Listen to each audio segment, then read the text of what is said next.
Welcome to the Hidden Corners, where truth and terror collide. Discover a realm where the lines between the living and the supernatural blur as you embark on a journey to the paranormal and visit the mysterious hidden corners of your mind.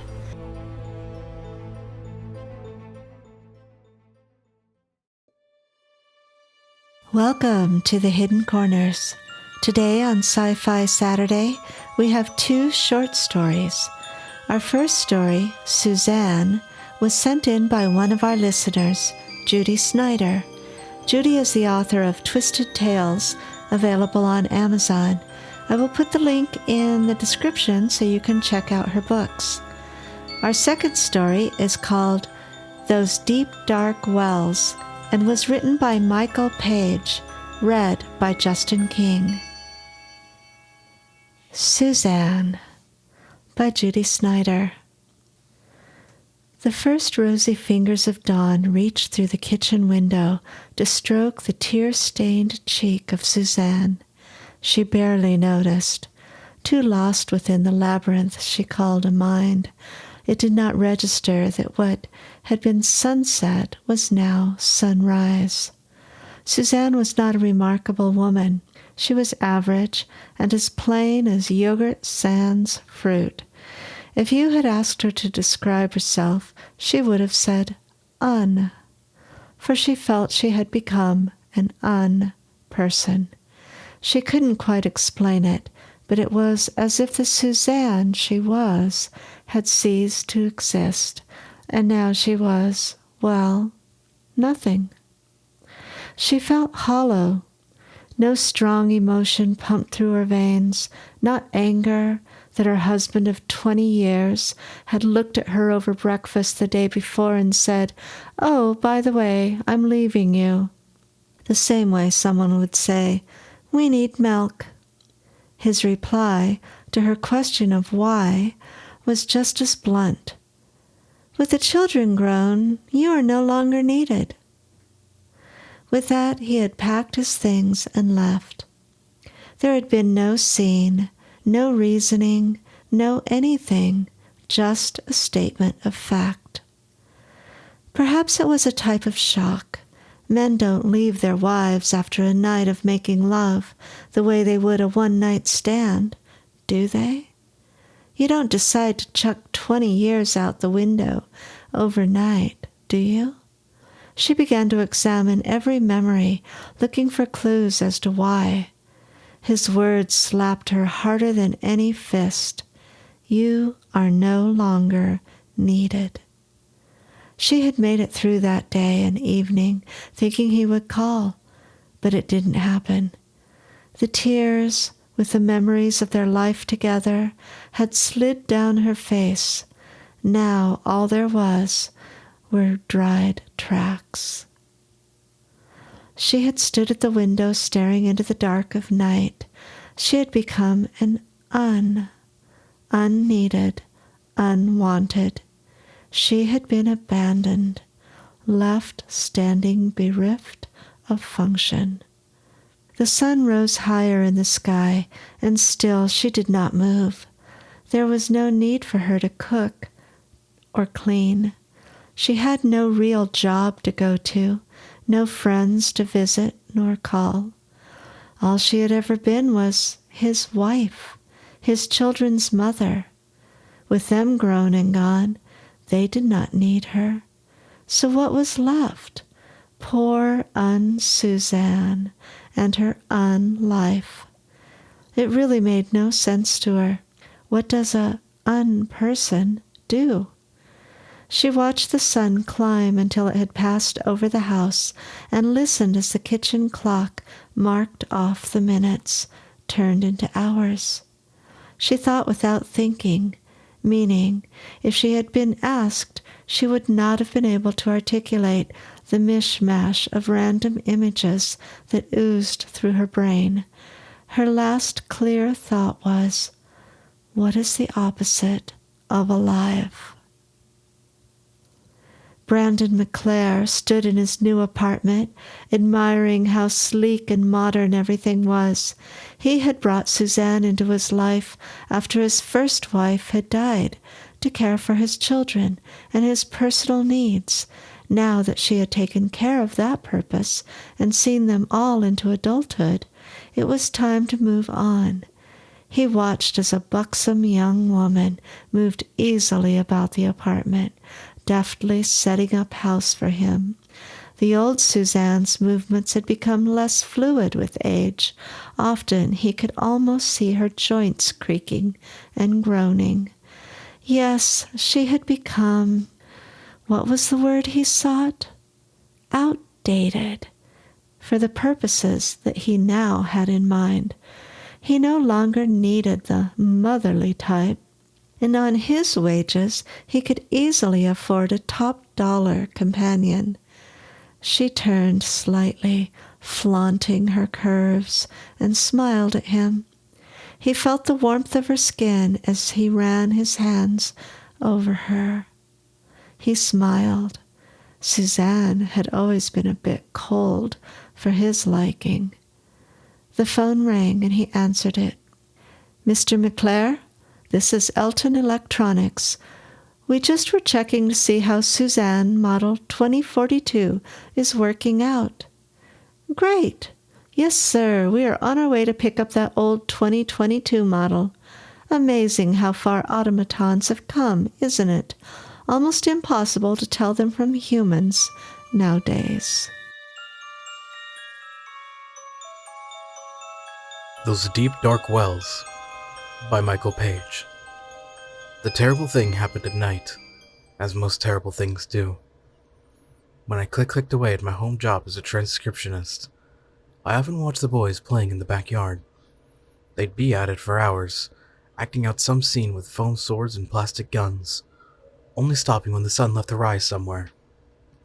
Seeing Mason happy made me happy. He'd finally found a friend. His father left us when he was 6 months old and, more or less, held no role in his life. Sure, there were the occasional visits every few years, but even those were short and feigned, not even so much as an annual birthday card. Perhaps that was why Mason anchored himself such a secure distance from other kids. Part of me didn't blame him. Kids in school, especially the ones I can recall, weren't the friendliest bunch. If you were lucky, you could pick out the sharks from the minnows and avoid them, but honestly they all looked the same, twined together in the same concrete box. "Please give him a best friend," I'd whisper at my bedside every night, sending out the same message to God, or at least to something just as benevolent to hear my prayer. Give my son his first best friend. Then one day, much to my wonderment, Mason brought Todd home from a play date.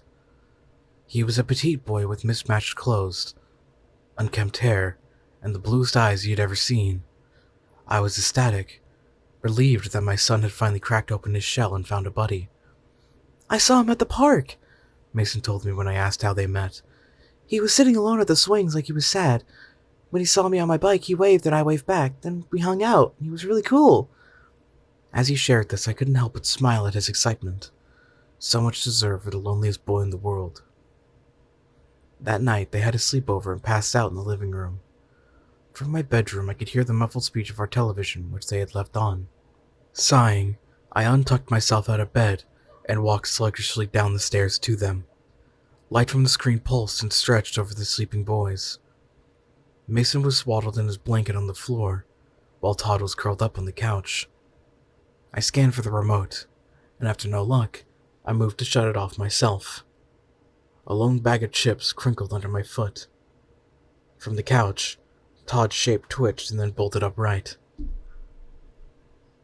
I meant to say sorry, but I was stopped short. When Todd jutted awake and opened his eyes, I couldn't see them. They hadn't rolled up in their sockets or slipped to their sides. They were simply gone. 2 holes of singular darkness. Todd had blue eyes, vividly blue eyes. But at that instant, not even the glow of the television reflected off those dark membranes, as black as Santa's coal. And he blinked and his eyes returned. Before I could say anything, His mouth stretched into a yawn, and his body slumped back into the cushions. I was stiff as a board, somewhat relieved that I hadn't shrieked and woken them both up. My thoughts told me it was a trail of light, as did any speck of reason. Vision played games with you that way. I switched off the television and went back to bed. A few weeks later, on an especially windy evening, a knock came at the door. Todd was there as usual, seesawing on his soles patiently. "Hi there," I smiled. "Hi," he smiled, his thin neck cocked. "Can Mason come out and play?" Before I even had to answer, Mason had already squeezed past me, still working one of his arms through his jacket sleeve. "Bye, Mom!" I watched as they disappeared down the street. The rule was to be back before dark, and to their credit, the boys always returned just as the sky started to dim. And on that particular outing, they came home with some cool rocks they'd found in dirt-clotted sneakers. By the time Todd was ready to walk back home, it had fallen too dark for him to go alone. I gave him a ride, with both boys in the back seat. It wasn't a far drive, as his house was only a few streets away. Every so often my eyes would slip back to the rear view and see Todd watching the street, Mason dozing off next to him. As we passed beneath the street lamps, a bar of light would creep through the window, roll over his face, and vanish over his head. The car suddenly rocked as my wheels rolled too hastily over a speed bump. His gaze left the window and met mine. Only this time, as the slanted light skimmed over his features, blue eyes did not look back at me. They were gone, blotted out by the same oily darkness. Silent, murky circles. Even his skin, in just that quick moment, looked different, like dry, mottled clay, fit poorly over his skull, lips bloodlessly shriveled. I slammed on the brakes, jostling all of us with a sudden lurch. Mason gasped himself into a wide-eyed awareness. As fast as it had happened before, the straight-faced horror in my backseat returned to a sweet young boy, shocked and surprised. "Sorry," I breathed. "Sorry about that, guys. I thought I saw a cat in the road." We reached Todd's house, a white ranch style with a flowering dogwood tree in the front yard. As the boys said their goodbyes, I could only stare into the dashboard, my heart sending tremors down my arms.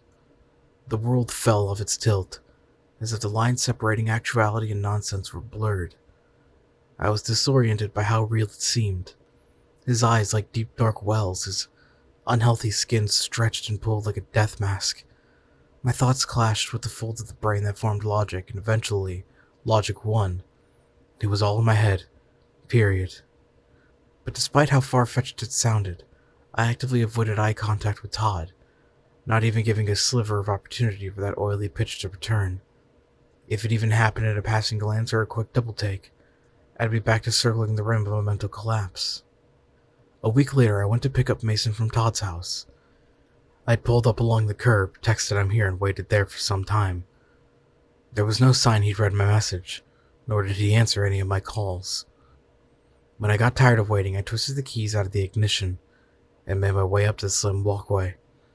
The house was missing a great deal of shingles, which scarred its roofline in dark patches. The rain gutters were clogged and stunk of decomposing leaves. I knocked briskly and waited. The door unlocked, held only partially open by a door chain. "Yes?" the face peeking out asked. His voice was nasally, like it was lodged somewhere in his throat, right in the pit of it. "Hi, I'm Holly, Mason's mom. I'm here to pick him up."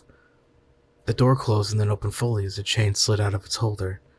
The man in the other end was lanky with onset baldness widening his forehead, his eyes tired and heavy. Sorry about that," he said, flashing a thin-lipped smile and offering a handshake. "David, the boys are probably still on their way back, but they'll be here any minute now. You can come inside and wait if you'd like. I've got some tea ready to go." I took him up on the offer and followed him inside. At our immediate right was the living area, where a woman sat watching a rom-com in the television, paying no mind to the sound of the door. She kept her back to us. Beneath the show's timed laugh track, I could hear the sound of hard, labored breathing. Hanging over the side of the sofa drooped a thin, skeletal wrist. On the wall, a great Kit Kat clock shifted its eyes and wagged its tail. The kitchen was small with a triangular arrangement of sink, stove, and refrigerator, a small dance between the three. Flowery wallpaper looped around the room. A formica top table sat up against the wall with minty green chairs. I took a seat in one as David retrieved some cups from the cabinet. The smell of light orchid drifted through the air.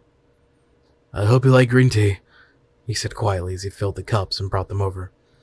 "Green tea is fine," I replied, taking the cup from him. "Thank you." He planted himself in a chair. "They're really fond of each other, aren't they? The boys, I mean." "I'd say so. You can hardly keep Mason away," I laughed. By this point, I had noticed the dark pouches beneath his eyes more clearly. In fact, his overall appearance seemed to hang in a mournful sag. Whatever supplement he needed, he was missing a lot of it. "So, how long have you been in the neighborhood?" I asked for the sake of conversation. "Oh, a good while now," he mused, rubbing a finger along his cup. "Really? I'm surprised Mason didn't meet Todd sooner. Our houses aren't too far from each other." "Todd?" he asked, as though needing a moment to remember his own son's name. "Oh, yes, that is pretty surprising. He gets around." "Mason never sees him at school. Does he go to a different district?" Lines creased his mouth. "School? Well, we..." From the living room, a harsh, guttural coughing reached us. David's neck swiveled toward the sound. "Excuse me, but my wife needs me." He left his chair and hastily went to her. Not too long after that, the front door opened as Todd and Mason arrived. As we said our goodbyes to David and his silent wife, he clasped his hands in a tight shake. "It was nice meeting you, Holly. Really, it was." When he released his grip, I realized something was left in my palm. When we were back in the car, I folded it open. "What's that, Mom?" Mason asked. "Nothing, sweetie." I smiled back at him, placing the crumpled note in my lap. A phone number, a time to call, and the word help scribbled into his loose leaf. It was nightfall when I unfurled and read it again. I was in the backyard occupying a seat at our fire pit, my cell phone in one hand and a cigarette pinched in the other. The note said to call at 8, which was only 5 minutes away. As the time grew closer, my chest grew tighter with anxiousness. Moments ago, I'd snuck into my own room, pulled out the bottom shelf of my dresser, and unearthed a pack of Marlboros hidden there. I'd been without them for 3 years. At 3 years, I'd kept my promise to Mason to stop smelling like an ashtray. But tonight, shamefully, they were the only thing holding me together. When the clock on my phone pulsed 8, I took a long drag on the cigarette and dialed the number. The tone churred out a few times, and finally connected. "Hello?" David's voice chattered on the other end. "Who is this right now?" My heart rattled in my throat. "It's Holly." The voice exhaled and then returned briskly. "I need you to listen to me, okay? Are you listening?" Yes, I'm listening." "Keep it away from your boy." The fire pit popped and spat a few embers. "Keep what away? What are you talking about?" "Listen," he snapped, a manic weight to his words. "Don't let Mason come over here anymore. It isn't safe for him. Don't even let it go over there. You have to stop this now." I twisted my neck back toward the house, and then leaned forward in my chair. "Are we talking about your son right now?" "Isn't my son," he scorned. "Not at all. Not in any way." "You need to calm down. If you need help, I can call the police." "No, no police," he screamed, his voice so tight and stressed that it splintered on the other end. "You will take more from her if you do that. My wife, she can't handle much more. It's taking something from her, taking something from me. We can't get rid of it now. It's too late for us, but not for you. You can stop this." He started to weep and muttered to himself. "It came to our door to use the phone. Why did we let it in? Why did we let it use the damn phone?" Something stirred in the background. He paused and then whispered, "Keep it away from him." And then he hung up. I'm not sure how long I sat out there, but it was long enough for the flames to shrink into powdery mounds. When I entered the house again, Mason was on the couch with his tablet. "You smell weird," he said, taking note of me.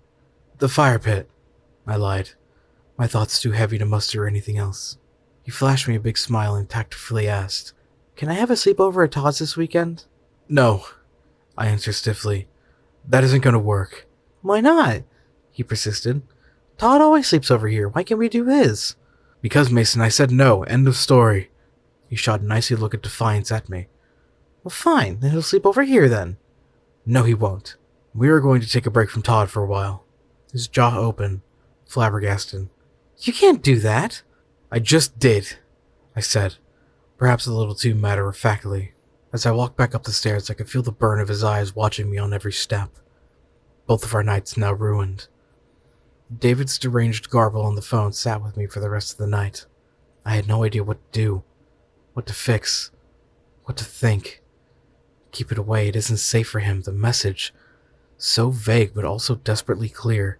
I had to keep Mason safe, that was all that mattered. The next day, after Mason was back from school, I sat him down on the couch. I'm sorry for last night, I said. I was very stressed. But that is not the way I want us to speak to each other again, okay? His eyes naturally scanned the floor. Okay. I love you, Mason. And no matter what, I want you to be safe, so there are a few things I need to know about Todd. Will you do that for me? He nodded again. His sneakers softly kicking the backpack slumped on the carpet. Did he ever act weird or strange to you? His head shook. Well, what about his parents? Did he act different around them at all? Same answer. I wasn't sure how to word the next question, but I did my best anyway. Did he ever do something with his eyes? This time Mason nodded. My heart squeezed itself smaller. I wanted so much to change the subject, to retreat to the kind cadence of sanity, but I had to know more. I had to protect my son. What did he do with his eyes? A trick, Mason replied hesitantly. He told me not to tell anyone, though. You have to tell me. His lips crinkled, trying to keep the secret zipped up. Then finally he spoke. He could make them disappear. I felt drugged by his words, my head even feeling lighter. Like all the logic in the world had just been raptured away. You did see them, my thoughts repeated. You did see those deep, dark wells. As quickly as all my self-doubt left, a scream of dread filled the empty spaces. Did it scare you? I asked. A little, Mason replied absently. He said not to be, though, that he'd show me how to do it too.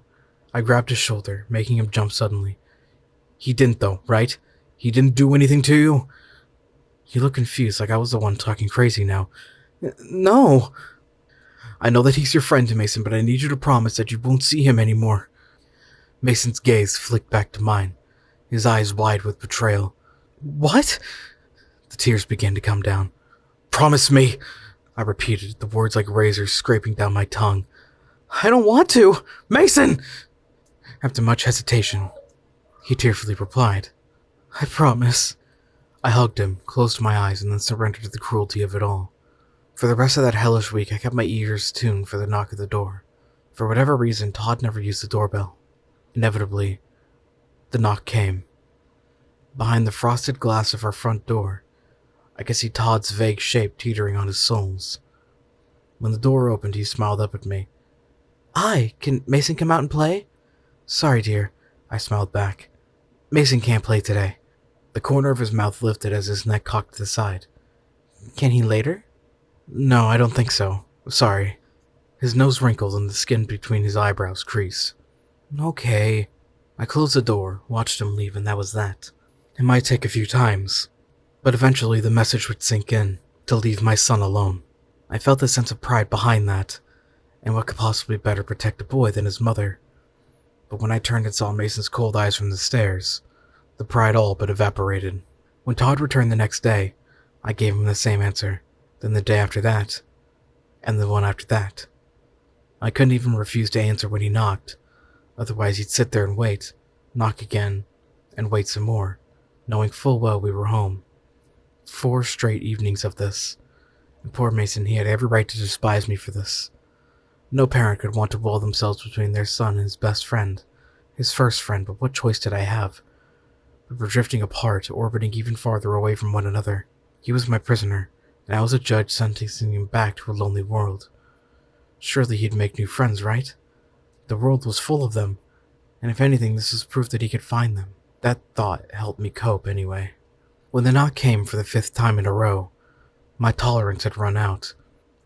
Todd wasn't catching on, and to make matters more irritating, it was 8 or so at night this time. Part of me hoped it was someone else. Maybe a neighbor bringing a package by that was wrongfully left on their doorstep. But I knew better than that, and I was not allowing this to go any further. Mason was doing his homework at the kitchen table when I passed by him. No acknowledgement whatsoever. When I pulled the door open, Todd was standing beneath our porch light, both shoulders hunched over his ears as though expecting me to smack him, and perhaps verbally that was what I did. "Go home," I said assertively. "No more of this. We're done, all right?" "Can Mason come out to play?" he asked sorrowfully, as though it weren't after dark. "No, Todd, he can't, and he won't the next day or the next. Now go home and stay there." His small arm rubbed his sleeve nervously. "It's really dark. I don't want to walk home alone. Can I use your phone to call my parents?" I felt absolutely cruel, but I knew the game he was trying to play. "You walked here on your own. You can walk back on your own." Then as I moved to close the door and end the conversation, Todd made his eyes disappear. Darkness washed over them quickly and seemed actually to curdle in his sockets, a thickening, horrible texture. His face became milk wax, the sad child disappearing behind it. Beads of perhaps sweat dripped from his temples. One ran into his eye and vanished into the void. "I want to come inside," he spoke, the sorrowful note in his voice also gone. My heart slackened to a deep, slow throb. I felt the need to pinch my side, to tweak it hard enough to draw blood and wake from this moment. Between the dead, shriveled lips, I could see the decayed tips of black teeth. "Can I please come inside?" "No," I said semi-reactively. His black, craving eyes narrowed at me. For a moment, I actually thought they started to cry, but it was the darkness dribbling down his cheeks, oozing like oil sticks. "I just want to play with Mason." The sound of it, the sound of that horrible face saying my son's name, snapped me out of the shock. I slammed the door closed and quickly locked it. Mason stood stiffly in the kitchen. His expression was only a shimmer of consciousness, vacant as a sleepwalker. "Mason, look at me, honey. It's all okay. Everything's gonna be okay." But his unfocused eyes were not facing me. 3 firm knocks came from the door. When I turned to face it, a dark shape lingered behind the frosted glass. A tall figure, taller than any adult, was hunching to look inside, and from behind the single pane that separated us, its vague shape didn't move. From the other side, Todd's childish voice was still calling. "Can I please come inside? Don't you want to play, Mason? Don't you want to play?" I could feel it watching us like static vibrating the air. When I tried to move Mason, he refused to budge, staring emptily toward the evil thing behind the glass. As heavy as he was, I scooped him up in my arms and bolted for the stairs. "It won't break in," my thoughts uttered. "It isn't allowed to. That much I was sure of. If it wanted to get in, it would have by now. It needed to be invited." I shut both of us away in the bathroom upstairs, and when the sounds of the front door finally ceased, Mason snapped out of it. He was confused, like he'd just missed everything that transpired. I wasn't sure whether to consider that a blessing or not. Perhaps it was, and perhaps also, it was not God that answered my prayer. It was impossible to digest what happened that night. Sometimes I'd linger in the stairs, right on the top step, and watch the doorway, wondering if the glass would suddenly darken, if Todd's voice would slip through and ask to come inside. One night, David had left a voicemail on my phone. "She's gone," his voice whimpered. "It got what it wanted from her. Drained her dry. Now my wife won't wake up and it's left us. I don't know what it wants from your boy, but it wants something. No matter what, don't let it back inside." The message cut out after that, and he still won't answer my calls. Todd never did come back, and I wouldn't have it any other way.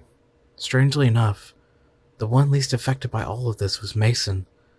I was worried to see him fall back into that distant bubble, but that isn't what happened. He'd started to make friends with other kids around the neighborhood. New friends, normal friends. He'd become a real social butterfly, and despite my brain ripping itself apart to understand what I had seen, I had at least had that comfort to cling to. Seeing Mason happy made me happy. Lately, though, I'd been feeling strange. It's been harder to feel motivated about things, let alone get out of bed in the morning. Even my appetite had started to dwindle. Day by day, I've been growing increasingly sapped and lethargic. I don't know what's wrong, but it's getting worse. Mason's been helping me get around the house, even going out of his way to play chef and make me things to eat. He's a good boy, but sometimes, dear Lord, I catch something in his eyes, something that shouldn't be there. But it's only a trick of the light. Please, God, let it only be a trick of the light.